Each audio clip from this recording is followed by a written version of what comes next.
I want to open this up for questions because that's always the most fun for me. So who's got a question for me? Yes? Do you ever plan on bringing Intrari back? Well, now would I answer that if I could? He's my favorite. So. Here's the thing. I'm one of those writers. I have to do an outline for every book I write because they won't send me a check if I don't give them an outline. It's kind of a rule. So I do an outline, I send it in, and they send me my check, and then I throw the outline away. Except for like the first chapter or two, just so I can get going. And then the book takes over. And I usually don't know what's going to happen on the next page of a book I'm writing. And you're asking me if I'm going to go back to that. And I never know what's going to happen in a book unless I'm writing a Star Wars book and they tell me I got to kill a Wookiee. That's a whole different thing.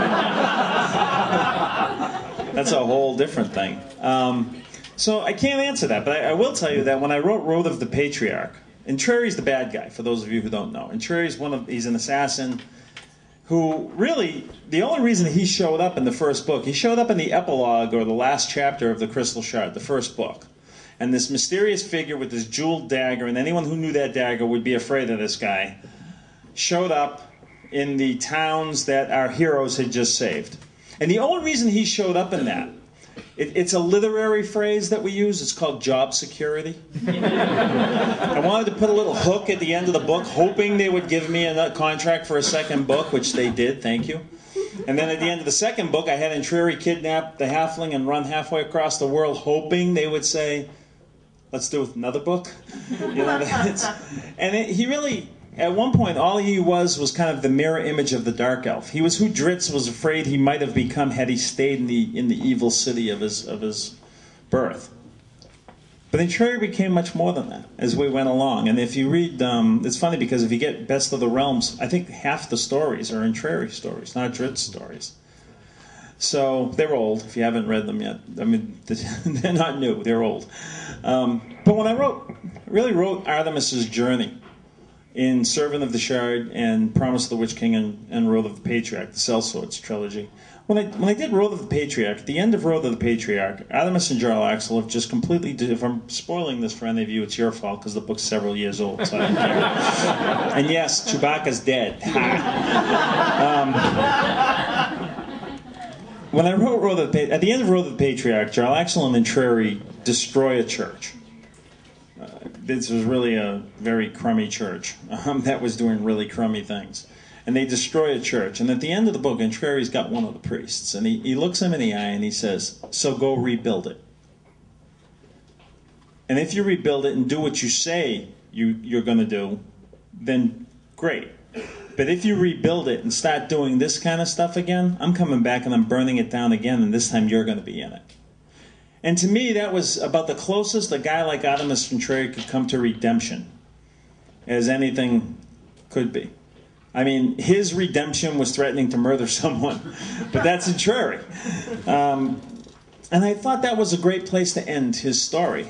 But then I started getting letters and emails by the dozens from people, and some of them were sharing these childhood stories with me that I couldn't believe, most personal things you can imagine, and begging me to continue following Intrari because they needed to see him afterwards. They needed to see what happened to him. And that really touched me.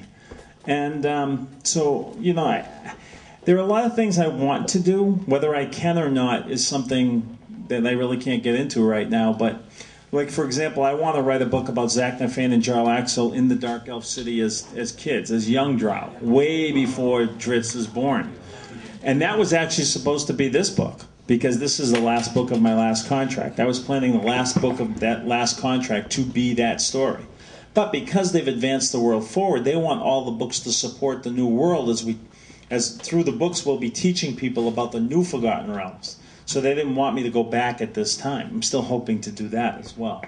So, believe me, you're not the first person to ask me that question. It's become like a pretty common question. So that's good. That's good. Yes. Thank you for writing The Bear. I think that it was... No spoilers, no spoilers. No, I know. Next to Mortalis, best book you've ever written, really. I mean, thanks for the insight into... I hired him to say it. Thank you for the insight. I really see what you were saying. I get a big insight into your soul and the journey that you've been going through. But, you know, after all that's said and done, I'm going to ask a similar question. Uncle Mather, I've been dying to hear Uncle those Mather stories. from Demon Wars.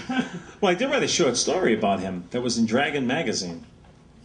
Did you know that? I didn't know that. It's online, because Dragon Magazine's online now. You should be able to find it. There's an Uncle Mather short story. Yeah.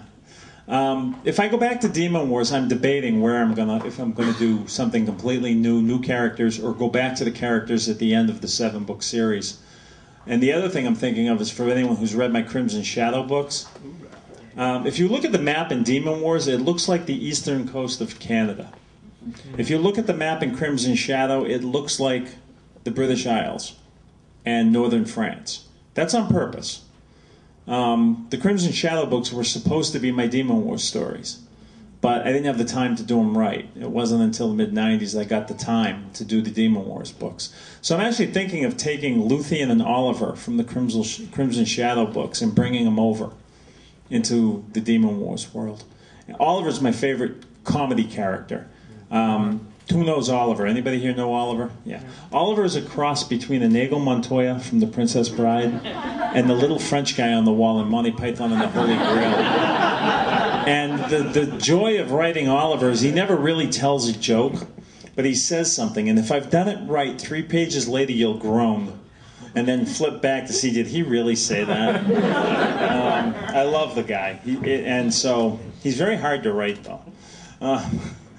So, yeah, I don't know where I'm going back yet, but you see what I mean about Branson searching for answers, because right near the end of the bear, he's asking a question specifically, and he needs to have that answer before he determines what he's going to do. And yeah, it was a heck of a journey, that series. I love the Highwaymen's stories. Yeah. Yes. You mentioned that writing the Drizzt books, as you reflect back, it's like a journey going over your own life. All the books are. But one of the journeys I've had in my life is going back home. Do you ever foresee Drizzt going back to Menzoberranzan? Yeah, I was thinking about that. I was thinking kind of like, when Spock went back to Romulus and made everything right. No, I can't say no, especially now, because everything is on the table with Drizzt right now. You will see in Gauntlgrym and the beginning of Neverwinter Wood, everything is on the table for him. It's a clean slate for him. And so I can't say no. I can't say that won't happen. And of course, there's another dark elf who's around, that Jarlaxle's still bouncing around out there. And he's shown himself to actually not be an enemy. So who knows? Who knows? I would like to eventually. I'm going back there one way or the other. I'm either going back there with the prequel or I'm going back there with Drizzt. Yeah. Are they any closer to Wizards to making a movie? I know you talked about this several times. Every time I talk to them about this, they say they are, and they tell me all the grand new things that have happened. And then 5 years pass, and I say, hey, are we ever going to do a movie? Oh, we just got all these grand new things that have happened, and yeah. And then 5 years pass, and the same thing happens. I don't know. I know that right now I have an agent, very powerful agent, who contacted me on the West Coast out in Hollywood, who worked for William Morris and now has her own. She still works kind of with William Morris, but in her own capacity now as kind of a stringer. And she contacted me about Demon Wars because she saw the Devils do Demon War comics, and then she read the books and said, we can do something with this. And she's attached an A-list screenwriter, an A-list producer, and an A-list actor to the project. And I do know that whenever she goes in to pitch Demon Wars, the first question that comes out of the mouth of every studio she's talked to is, what about Dark Elf? So the interest is there. Certainly is. Has been for many, many years. Is it going to happen? I don't know. Do I want it to happen? A couple of years ago, I would have said, absolutely, you bet, I can't wait. I mean, one of my biggest fantasies was going to the movies with my friends, and a trailer comes out for one of my books for a movie, and just standing up in the middle of the theater and looking at my friends with a smug look on my face and going, ha! That's like my fantasy. Having said that, a couple of years ago, I was at Harvard, at a convention at Harvard University, and Guy Gavriel Kay was there. And Guy Kay, for those of you who don't know, he's a wonderful Canadian fantasy writer. Did the Fiona of Our Tapestry. Brilliant writer. And he also is a friend of the Tolkien family. And he and Christopher Tolkien are the ones who compiled the Silmarillion. So we were chatting, and he asked me what I thought of the Peter Jackson movies, because they had just come out. The last one had just come out. And I told him, I really thought that Peter Jackson had done about all you can do with The Lord of the Rings. I salute him. It was a marvelous effort. Fellowship of the Ring was brilliant, wonderful. I didn't like the other two as much, honestly, because there were too many computer graphics. Stick to the characters with Tolkien. But anyway, I thought he did a marvelous job. So I had no complaints. And then Guy Kay looked me in the eye and he said, "But how does it feel now, knowing that from this day forward, no one will ever again come to Professor Tolkien's work through the books?"